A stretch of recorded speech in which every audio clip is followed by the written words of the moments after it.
శంఖుచూడుడనే ఒక దానవుడు భర్తగా కలిగాడు. శంఖుచూడుడు మహాశక్తిమంతుడై బ్రహ్మదేవుని వరప్రసాదంతో అవిజేయుడయ్యాడు. అతడు దేవతలను గెలిచి స్వర్గాన్ని పాలించసాగాడు.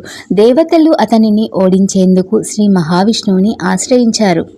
కానీ శంఖుచూడుడికి అతని భార్య తులసి పవిత్రత రక్షణగా ఉండేది. ఆమె మహాపతివ్రత. ఆమె పతివ్రతా ధర్మం వలన తన భర్తకు ఎటువంటి ఆపదలు రాకుండా ఆ పాతివ్రత్యం కాపాడుతూ ఉండేది. అయితే దేవతలందరూ అది తెలుసుకొని ఆమె పాతివ్రత్యాన్ని భంగం చేయాలని అనుకున్నారు.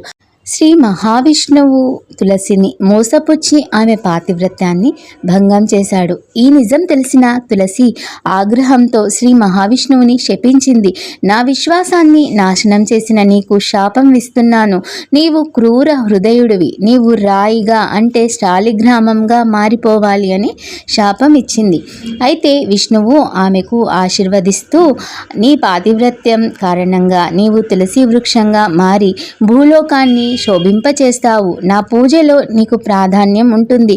అదేవిధంగా తులసి కోటలో ఒక శాలిగ్రామాన్ని పెట్టుకొని పూజించినట్లయితే రెట్టింపు ఫలితం లభిస్తుంది అని విష్ణుమూర్తి తులసీదేవికి వరం ఇచ్చాడు. అందుకే తులసి కోటలో ఒక రాయిని తప్పకుండా ఉంచాలి అనేది విష్ణుమూర్తి సాక్షాత్తు తులసీదేవికి చెప్పడం జరిగింది. అందుకని మనమందరము కూడా తులసి కోటలో ఒక రాయిని తప్పనిసరిగా ఉంచాలి అనేది మనందరము ఇప్పుడు తెలుసుకున్నాము.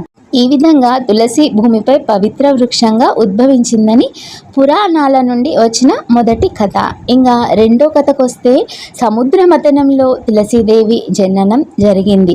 దేవతలు అసురులు అమృతం కోసం పాల సముద్రాన్ని మదించినప్పుడు అంటే క్షీరసాగర మథనం జరిగినప్పుడు అనేక అమూల్య వస్తువులు బయటకు వెలువడ్డాయి. వాటిలో లక్ష్మీదేవితో పాటు ఒక పవిత్రమైన మొక్క అదే తులసీదేవి కూడా ప్రత్యక్షమయ్యింది. దేవతలు ఈ తులసిని అత్యంత పవిత్రమైనదిగా భావించి శ్రీ మహావిష్ణువు పాదాల దగ్గర ఉంచారు. అప్పటి నుండి తులసి మొక్క విష్ణుమూర్తికి ప్రియమైనదిగా మారింది.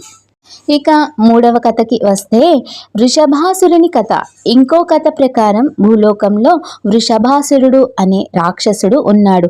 అతడు శివుడిని ఆరాధించి ఓ వరం పొందాడు. కానీ వరాన్ని దుర్వినియోగం చేయడంతో దేవతలు భయపడి విష్ణువుని ప్రార్థించారు. విష్ణువు తన మాయతో తులసి రూపంలో అవతరించి వృషభాసురుని తన మాయలో పడేశారు.